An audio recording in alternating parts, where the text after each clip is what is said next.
Hello everyone and welcome back to the channel for my final thoughts on Fire in the Sky, The Great Pacific War.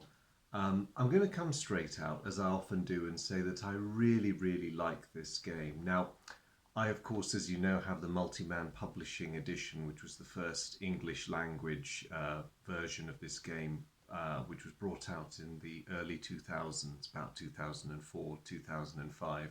It has subsequently been republished by Phalanx Games, and I understand some things are slightly changed in the new version, and the artwork is, of course, very different. That in itself has led to a bit of a difference of opinion among the game's fan base, because, of course, the art in this version is, I'll say, a lot more colourful. I'll bring the box to the front so you can see what I mean. Whereas the Phalanx game version's a bit more monochrome, a bit more functional. Now, both are quite serviceable for playability purposes. And I have heard it said that the Phalanx games version is it's easier to see things on the board. I mean, I can well believe it. I say this as a fan of this game, but when you look at some of the print, it is a little difficult to make out from a distance. But that said, I find this game very functional. The details are pretty clear. Everything is well laid out, and to be honest, if you're fairly familiar with the basic geography of the Pacific and East Asian theatres of war, you won't have any trouble. The map also carries a lot of useful information that saves you from having to look up the rule book. And the bases, I really like how the information on bases is laid out. So, I mean, taking the port of Calcutta, for instance, you've got your color coding, so you can see how large a base it is and what it can accommodate. National flag for original ownership, points value, and of course the capacity values, air and naval. So it's a very functional map and it suits a very functional game. Um, and it's pretty. I like the visuals, but I've already covered that in my introductory video, so I won't dwell on it. So, what about the gameplay? I think that this game is one of the best simulations of the Pacific War that I've got in my collection. Its strength lies in the fact that you can play the entire war through in a couple of hours. And I greatly admire Tetsuya Nakamura's design, because this game is very much in the same stable as another well-known Japanese game called Pacific Fleet.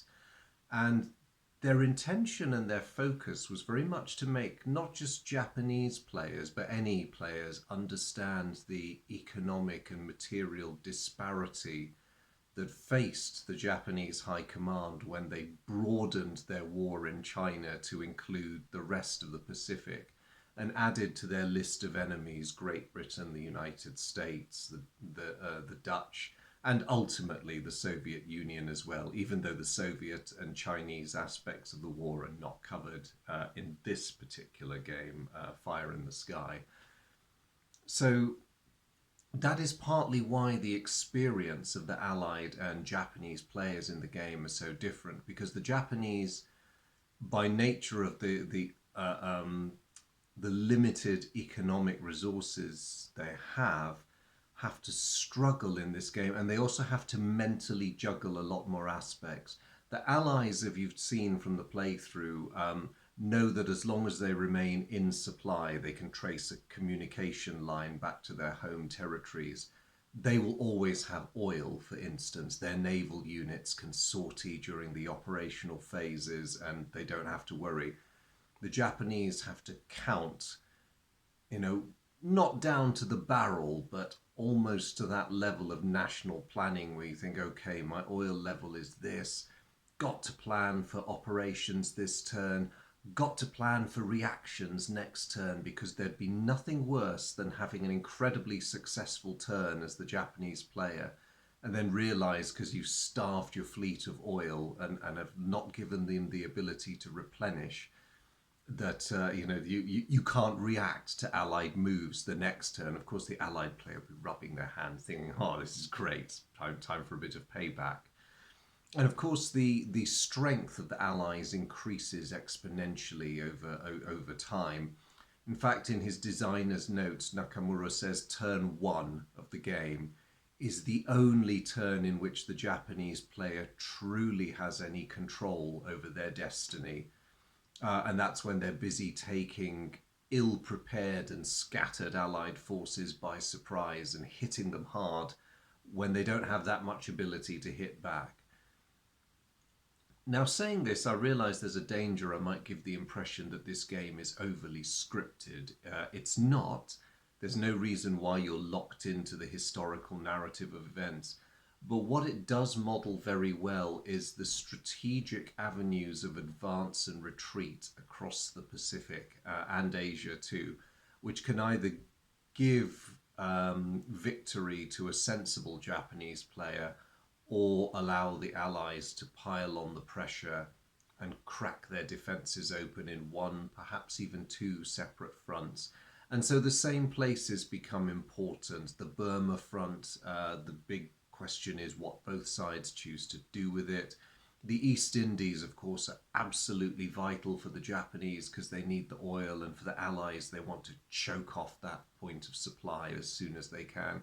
Maybe not necessarily retake the territories because that would involve a lot of blood and effort, but just to prevent the Japanese, through the medium of destroying their merchant marine, from benefiting from those territories. The South Pacific is vital. The Rabaul-Guadalcanal axis. If the Japanese holds it, it leads down a couple of avenues which could take them to that magic number of 20 victory points. Equally, if they fail to hold it, New Guinea is such a marvellous springboard for Allied offensives northwards into the Central Pacific, or if they feel like a bit more of a MacArthur, they can push westwards along the northern coast of New Guinea, get to the Philippines that way, or threaten the Japanese positions in Southeast Asia. So the strategic possibilities are all there, and the historic places are all there. And it's all beautifully modelled. Which brings me nicely to the game system. Now, you'll have seen from the demo playthrough that there's a lot of steps in each turn, and the division of a turn into a Japanese phase and then an Allied phase, it almost makes it look like two slices of very thick layer cake where you've got all these steps to get through. And at first sight, it can seem very complicated, perhaps unnecessarily so.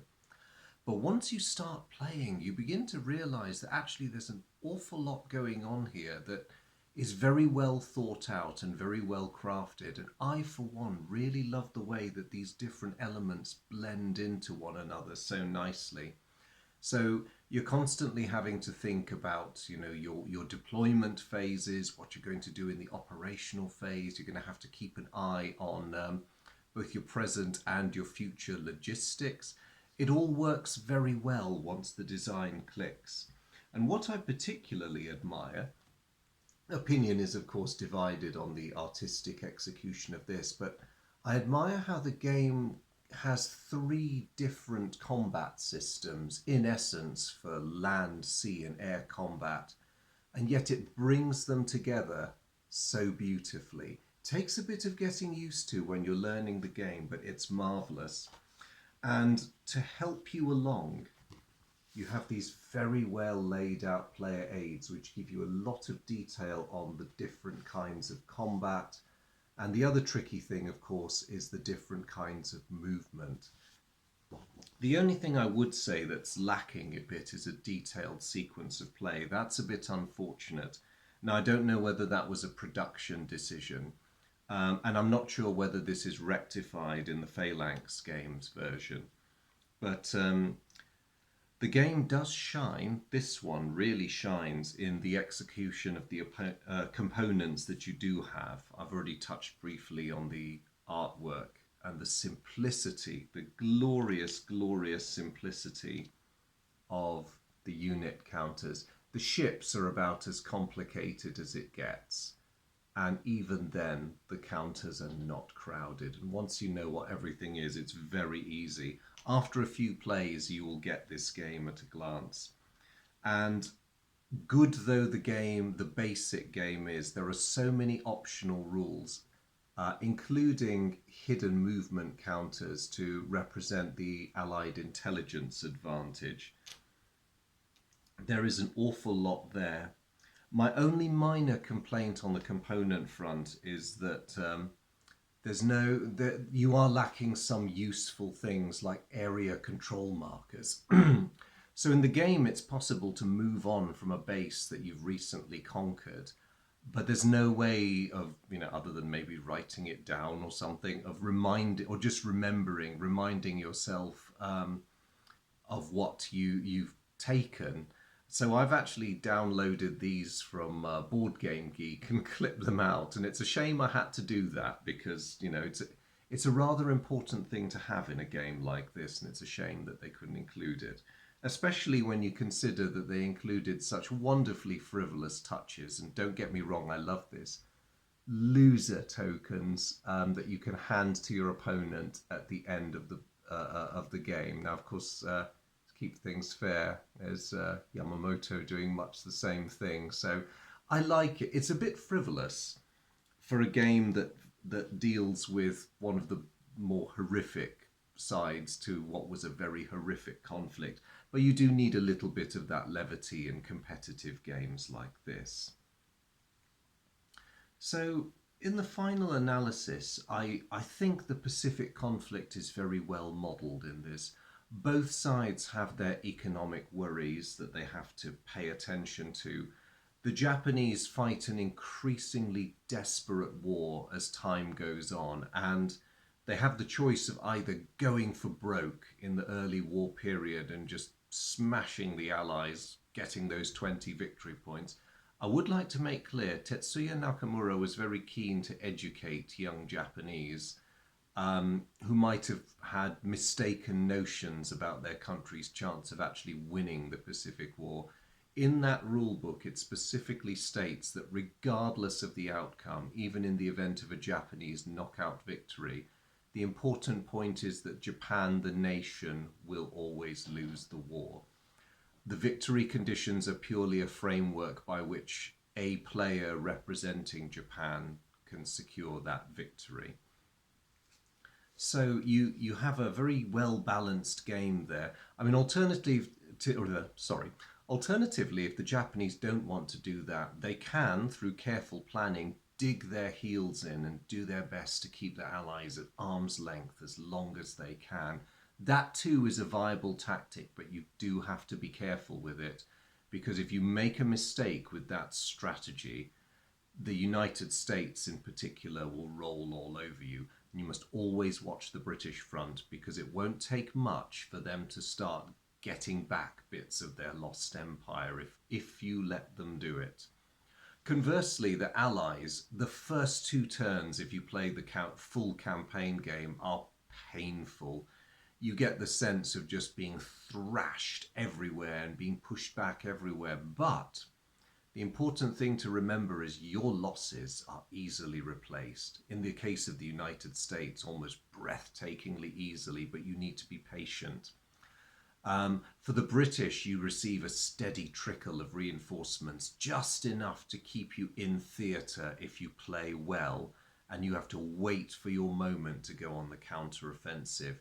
So for the Allies, the balance is very different.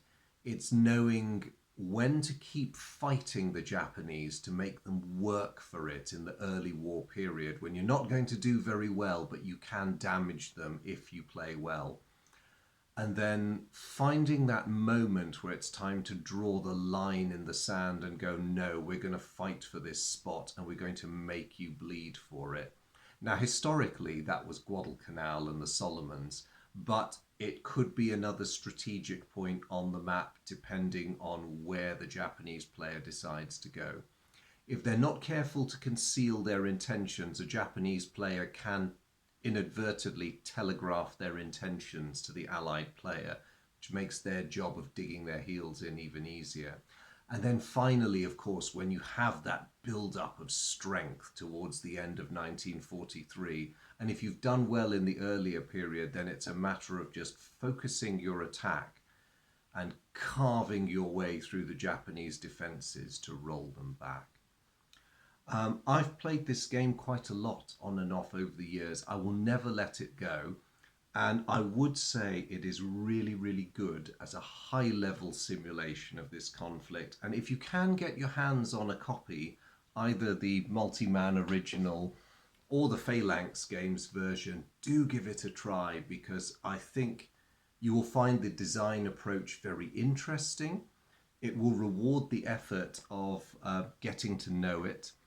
And I think you'll find some fascinating concepts of there which have been very imaginatively crafted and very beautifully applied to what may look at first glance like a clunky and complicated war game, but when you get down to it, is actually incredibly sophisticated as opposed to clunky, very elegant and very, very well thought out. Do give it a try. So that wraps up my thoughts on Fire in the Sky, the Great Pacific War. I hope you've enjoyed the series. I really hope you managed to get down to playing this game, because I think you'll find it a brilliant experience. As always, thank you very much for your company, and thank you so much for tuning in. Bye.